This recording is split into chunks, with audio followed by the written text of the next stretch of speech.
Welcome to Chaturvedi classes. आज का बेटा हमारा क्वेश्चन है क्लास 9 की एनसीईआरटी एंड एमपी बोर्ड की बुक के चैप्टर 7 ट्राइंगल्स की एक्सरसाइज 7.3 का क्वेश्चन नंबर 4। क्वेश्चन नंबर 4 में बेटा अपने पास में गिवन है कि BE and CF are two altitudes of a triangle ABC using RHS congruency rule prove that the triangle ABC is isosceles.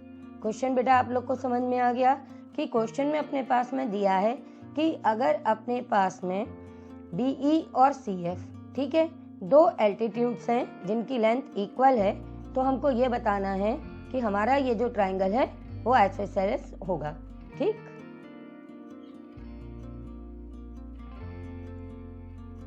तो देखो अपन अपना कोई भी क्वेश्चन समझते हैं फिगर बना के। तो ये हमने एक फिगर बना लिया है अपना, और जिसमें हमने कहा कि ये हमारा ट्राइंगल है AB एंड C। ठीक है बेटा, और अपने पास में ये गिवन है कि ये BE इसकी लेंथ किसके इक्वल है बेटा? CF के इक्वल है। और तब हम अपने ट्राइंगल को आइसोसेलेस बताएंगे, लेकिन किस कॉन्ग्रुएंसी रूल से बेटा? RHS कॉन्ग्रुएंसी रूल से। अब देखो किसी भी क्वेश्चन को अपन करते हैं सिस्टमेटिक वे में, तो सबसे पहले अपना गिवन लिखते हैं। तो चलो जल्दी से अपन अपना पहले गिवन लिख लेते हैं। तो अपने पास में क्या चीज गिवन है? अपने पास में गिवन है कि ये एल्टीट्यूड्स हैं, है ना। तो पहले काम यही कर लेते हैं कि अपने पास में गिवन है ट्राइंगल ABC इन विच हमारी BE की लेंथ CF की लेंथ के इक्वल है। ठीक है ना बेटा। अब हमको क्या प्रूव करना है ये देख लेते हैं। हमको प्रूव करना है कि triangle ABC is isosceles. Okay, that is करके चाहो तो यहाँ पे लिख लेना कि तुमको क्या इक्वल करना है कि AB is equal to AC। ठीक बेटा, यहाँ तक बात समझ में आ गई।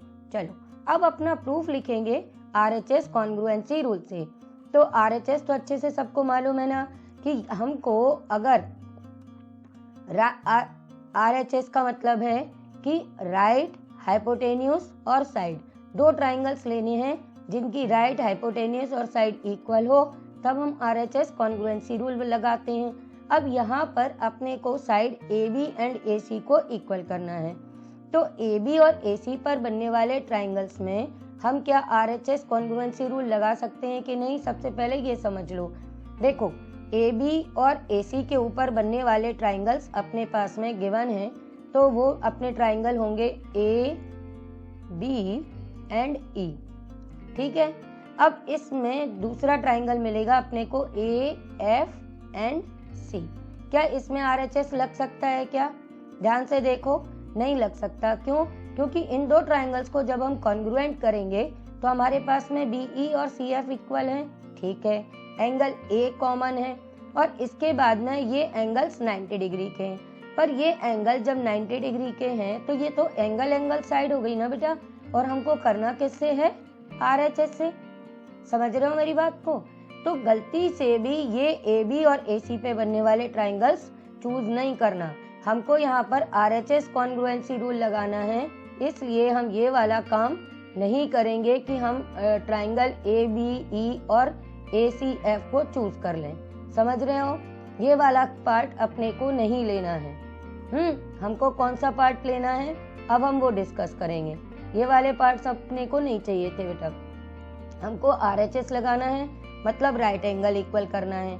तो राइट एंगल अपने पास में केवल यहाँ पे बन रहा है। इधर वाली साइड में जो एंगल बन रहे थे उन पर बनने वाले ट्राइंगल्स तो हमें दिख गया कि वो हमको अपने इस कॉन्ग्रुएंसी रूल को सेटिस्फाई नहीं कर रहे। तो हम राइट एंगल कहाँ और बन रहे हैं? इन पॉइंट्स पे बन रहे हैं। तो हम इनके ऊपर बनने वाले ट्राइंगल्स को डिस्कस करेंगे। हम ट्राइंगल कौन से चूज करेंगे? जिनमें ये राइट एंगल बन रहे हैं वो ट्राइंगल्स चूज करेंगे FB C और EB और C। ठीक है बेटा। अब ये ट्राइंगल्स क्यों चूज कर रहे हैं? रीजन फिर से वही है कि हमको राइट, हाइपोटेन्यूस और साइड चाहिए इक्वल। तो देखो इन दोनों ट्राइंगल में अगर हम इसे एंगल 1 और एंगल 2 लिख दें तो इन दोनों में राइट एंगल मिल गया अपने को इक्वल। दूसरी चीज, हाइपोटेन्यूज तो सबको मालूम है कि राइट एंगल की अपोजिट साइड होती है। तो जब आप ट्राइंगल बी एफ और सी इसकी बात करोगे तो आपको डायरेक्ट दिख जाएगा कि यहाँ पर ये राइट एंगल है और इसके अपोजिट साइड कौन सी मिल रही है बेटा अपने को, बी सी। मीन्स ये हो गई हाइपोटेन्यूज। तो राइट एंगल की अपोजिट साइड इक्वल मिल गई। हमने सबसे पहले राइट एंगल ढूंढ लिया, फिर हाइपोटेन्यूज ढूंढ ली, और साइड तो बेटा ये अपने पास में दिया ही है कि सी एफ और बी ई इक्वल है। तो इस तरह से ये दोनों ट्राइंगल्स की हाइपोटेन्यूज भी मिल गई, दोनों के अपने को राइट एंगल भी मिल गए और एक एक साइड भी मिल गई, और RHS कॉन्ग्रुएंसी रूल लगा देंगे और इससे अपने पास में एंगल बी की वैल्यू एंगल सी के इक्वल कर देंगे बाय CPCT, और sides opposite to equal angles are equal, so triangles are triangle ABC is isosceles. बात समझ में आ गई अच्छे से? चलो अब इसको लिखेंगे कैसे वो और प्रूफ लिखना सीख लो। ओके,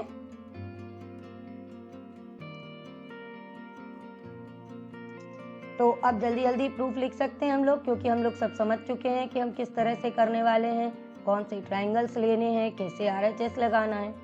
सबसे पहले देखो, अगर मैं डायरेक्ट लिख देती कि बेटा चूज कर लो इन ट्राइंगल, अपने पास में कौन कौन से लेने थे बेटा अपने को, अभी इसके लिए triangle FBC and triangle EPC, तो तुम लोग को कैसे याद रहता कि ये लेने हैं, है ना।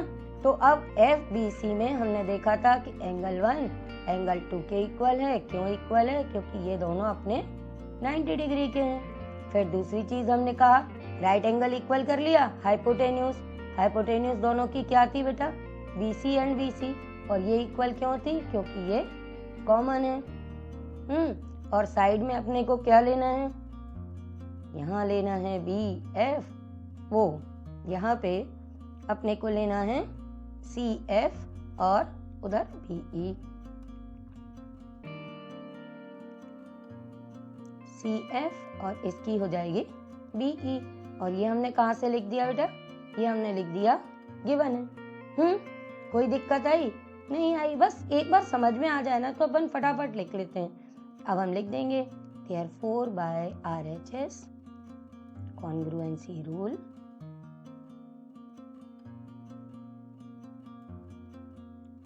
triangle FBC is congruent to triangle EPC, so by CPCT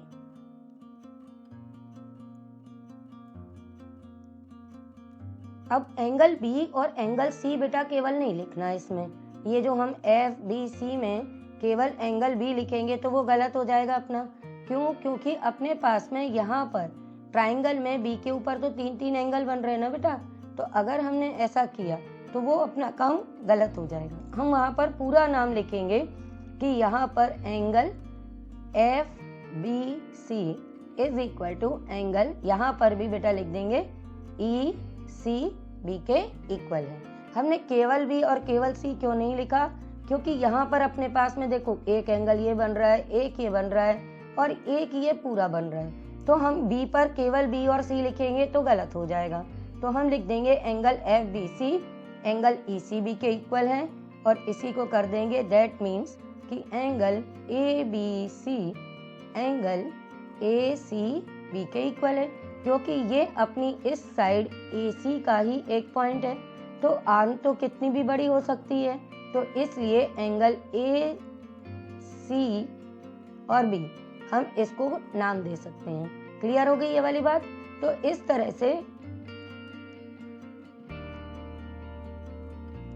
ये हम लिख देंगे, और उसके बाद में हम लोग अपना जो रीजन लिखते हैं कि sides opposite to equal angles are equal, वो लिख देंगे और प्रूफ कंप्लीट हो जाएगा। तो हम लिख देंगे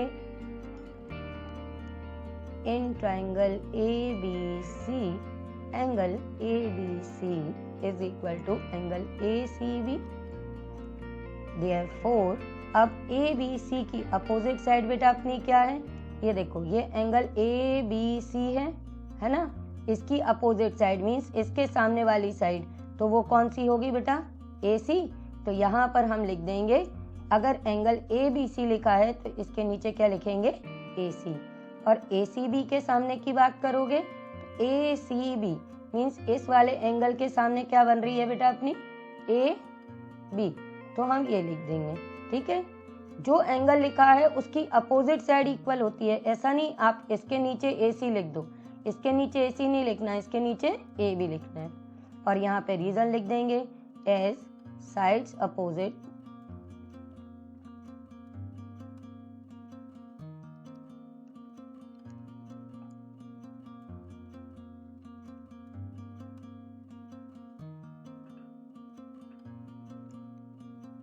ठीक है, sides opposite to equal angles are equal. अब बस ट्राइंगल में अपने पास में ACAB इक्वल आ गई तो हम लिख देंगे therefore triangle ABC is an isosceles triangle.